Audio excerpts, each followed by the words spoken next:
Sally suddenly appeared in my life back in 2021. I remember I was in my office at a previous church where I was a pastor, and Sally came in and said, "I want to meet with you." I had never seen her before, but she told me she wanted to start volunteering with our ministry to persons of disabilities because she had a daughter who was intellectually and developmentally disabled. And so she wanted to give back, for her daughter had been involved in this ministry for quite some time. Now, Sally, the mother, was not a member of this church where I was a pastor. They were a member of a church downtown here in San Antonio, but she could no longer get out there. Her husband was suffering from dementia. Her daughter, of course, was not able to drive. And so Sally had the burden of caring for her family, and they wanted to come someplace closer, somewhere where her daughter could be loved and could belong. Oh, did I fail to mention, by the way, Sally told me that she had terminal cancer. With the months that she had left in her life, she wanted to show up. She wanted to give back. And so every Tuesday, I would see Sally come to the main office and then go to the area where our special needs ministry supplies were stored, and she would sort and organize prizes and supplies that were needed for Thursday night bingo for our community of folks with special needs. Every Tuesday, she would show up and do that. And I watched her. And I was curious. So eventually, I called to Sally, and in the hallway, I asked her a question. I said, "Aren't you angry? Aren't you scared? Aren't you angry that this is happening to you? Aren't you scared of what will happen to your daughter and to your husband once you're gone?" She looked at me like I had just asked something completely ridiculous. "Of course I'm angry," she said. "Of course I'm terrified," she followed up. I had hoped that things would be different. But that doesn't change any of the time that I have. Doesn't get me back any of the hours that have passed. It doesn't add on any moments to my life. And so I figured with the time I had left, I could be good news to somebody, even when I don't have much good news in my life. We come upon this story at the very end of Luke's gospel, and we find two disciples, Cleopas and an unnamed disciple, who need some good news. Now, the past few weeks since Easter, we have been looking at these different stories told at the end of all the Gospels, stories where Jesus is risen and he appears to those who are in desperate need of some good news. Right? If you notice in all the stories, Jesus appears not to the people who are happy, not to the people for whom life is working out. He appears to those who are disoriented, those who are depressed, those who have no hope because all their dreams in and with Jesus have been destroyed. It is to those people that the risen Christ appears. And just here in Luke 24, to two disciples who we've never met before, Jesus comes alongside them and begins to walk with them. Except, if you noticed, in verse 16, there's this confounding and infuriating detail. Their eyes were kept from recognizing him. What? Now, as a preacher, I'm feeling like I have a hard task today. How do I defend Jesus when he keeps himself from being recognized by those who need to see him? That's a tall order, God. I don't know if I can carry the load today for you. Have you ever noticed that? To Cleopas and the other disciple who are discussing all that has happened, Jesus is in their midst, and yet they cannot see him because he doesn't want to be seen. It's frustrating sometimes to be a pastor, and you sit with people in their moments of extreme pain and disorientation. And people are either thinking or they're openly asking, where is God in this moment?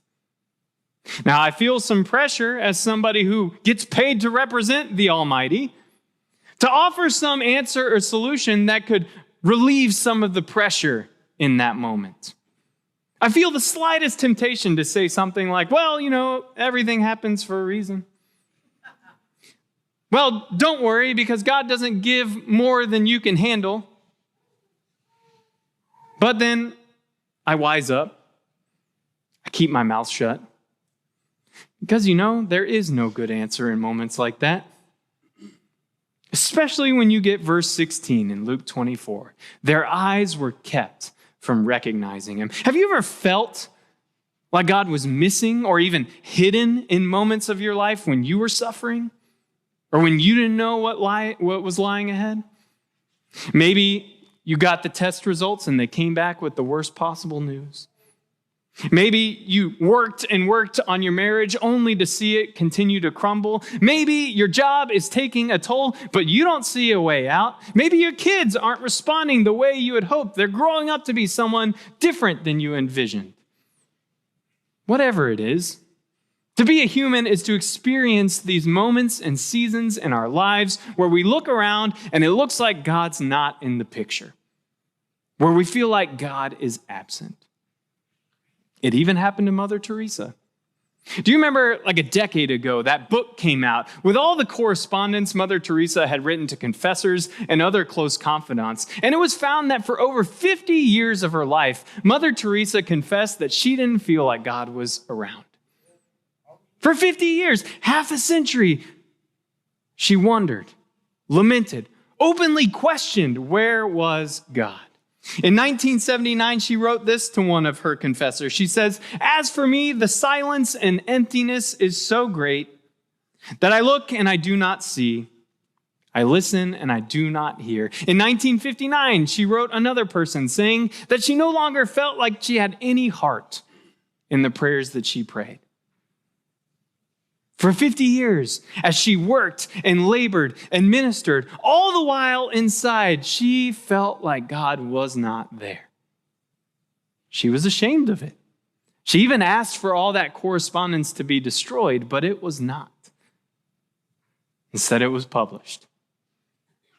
Now, if Mother Teresa felt like God wasn't around, if she was separated from God, is there any hope for you and me? For 50 years, she worked and proclaimed good news in word and deed. She labored and labored. And yet not even that could merit a single feeling of God being near. So what about you and me? Do we have any hope? Is there anything left for us?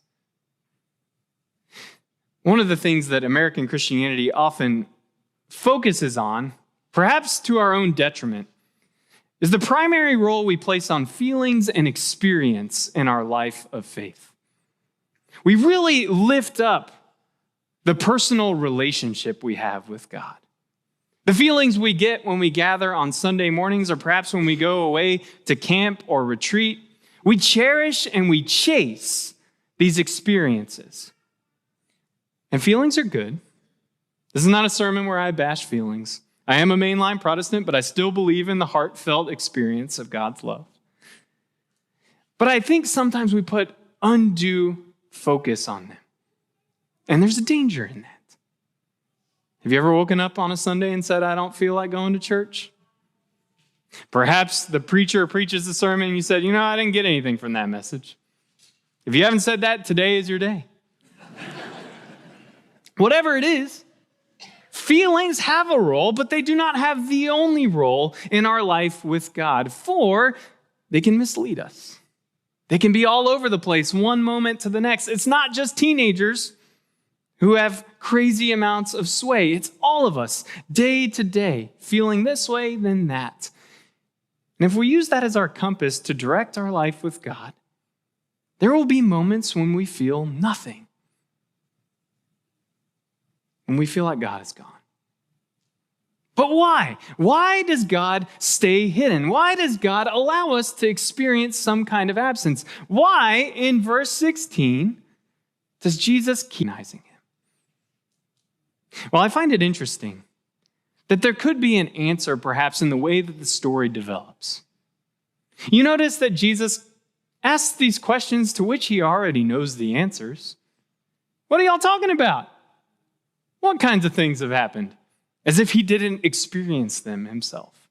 He sets the table, allows them to pour out, to empty themselves, all the ways that they feel. their dashed hopes. We had hoped he was the one who would redeem Israel.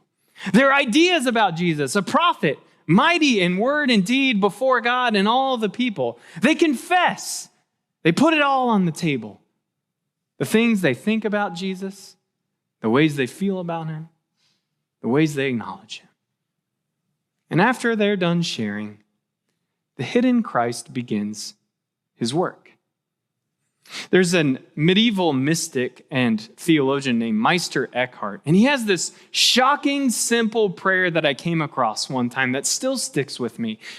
This is the prayer he would pray. I pray, God, rid me of God. Kind of controversial, Meister Eckhart. I pray, God, rid me of God. What he means in that prayer is, God, take away all the things that I think are true about you, the ways I feel about you, the experiences I've had and made sense of you. Take away the things that are not you. Remove the false ideas I've constructed about who you are, that instead I may be left with reality, with who you actually are. Not the ways I might have determined and interpreted about you, but what you actually are.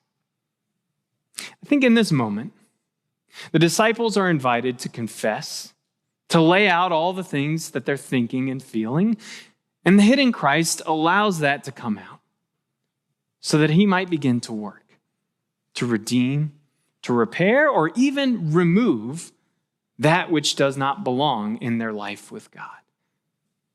They continue walking together, and they come to the house, and we find that the disciples do the right thing. They invite the stranger inside, for it is almost night, and they set a table, and they eat together. We find that it's not just about their emotions in that moment, but the disciples continue to put themselves in the right spaces over and over to embody the things that they've been taught, to show up again and again. And in that faithful action of walking with, of accompanying, of setting the table in hospitality, of welcoming the stranger, in those faithful actions of putting themselves in the right space, the disciples catch a brief glimpse, just a fleeting vision of the risen Christ. 99% of this story, Jesus is not physically seen, except for that one moment when the bread is broken and offered to them. They see him. And it seems to be enough. Just that one little moment. And then he's gone again. He disappears, vanishes from their sight, it says. And I've always read this and I thought, well, he must have physically left the building. Elvis has left the building and so is Jesus too. And he's going back to Jerusalem so that he can appear to Peter and the 10 hiding up in that upper room. Or maybe he's going to Galilee to meet the disciples up there. I always thought that when it said he vanished from their sight, he was physically gone. But could it be that he goes back to keeping them from recognizing his presence? Could it be that just that one moment was enough to have an impact? And then he kept himself hidden so that he could be available and present in a different way. Could it be that the absence is actually needed here, the physical reminder that Jesus is not another body in the room, so that he can be present to us in a different way as his disciples? That he's not just someone I'm going to rely on and turn to, but instead he's going to be with me and in me. He's going to be working in my life. He's going to be my life, rather than just a person who walks with me. That the risen Christ isn't just another body in the room. He is life itself, united and integrated with our own lives and experiences, electrifying the words and the actions and the ways that we show up so that we can be his ambassadors, so that we can be extensions of his presence wherever we go. This story of Cleopas and the unnamed disciple is the story of the path of transformation. That as we walk with Christ, as we heard the living word proclaimed and explained, as we come to his table and have bread broken for us and nourished on it, we are changed. We become one with him. We become like him. You see, the goal of the Christian life is not just to be with Jesus, it's to be like him. So that wherever we go, people might encounter that living Christ in us. Although Mother Teresa felt apart from God, would any of us in this room look at her and say, yep, she was definitely separated from God's presence? No, we would say the opposite, that she was a living testimony, a reminder of that grace that never runs out, of that love that serves and continually humbles itself so that others might be raised up. We see in Mother Teresa the living Christ at work here and now. And what happens to Cleopas and the unnamed disciple? What I pray is true for all of us, is that we don't just become reliant on a presence that we feel and experience, but instead our lives might be transformed so that we can become reminders and even manifestations of that presence in our own lives for the blessing of others. You'll notice at the end of the story, even though it's night, Cleopas and the other disciple go 7 miles all the way back to Jerusalem. And they share what has happened. They become reminders, embodied news that Jesus is risen. You know, just as quickly as Sally showed up in my office, so quickly was she gone. I noticed after a while that it had been a few weeks since I had seen her come through the main office. And I asked around, and I'd heard that indeed she had died. Just that quickly, I had an interaction with her. And just that quickly, she vanished. But you know, the way that Sally showed up, the way that she presented herself and gave of herself, even though she didn't have much good news in her end of life, she had become good news for me and for so many others. May it be true for us as well. Thank you for listening to this episode of Weekly Teaching. To watch the full live stream of this worship service, you can view all archived streams at the Alamo Heights UMC YouTube channel. If you have any questions, email us at podcasts@ahumc.org. That's podcasts@ahumc.org. You can also visit our website, ahumc.org, anytime. Any related links are also in this episode's show notes. Again, thank you so much for being a listener. We truly appreciate your time.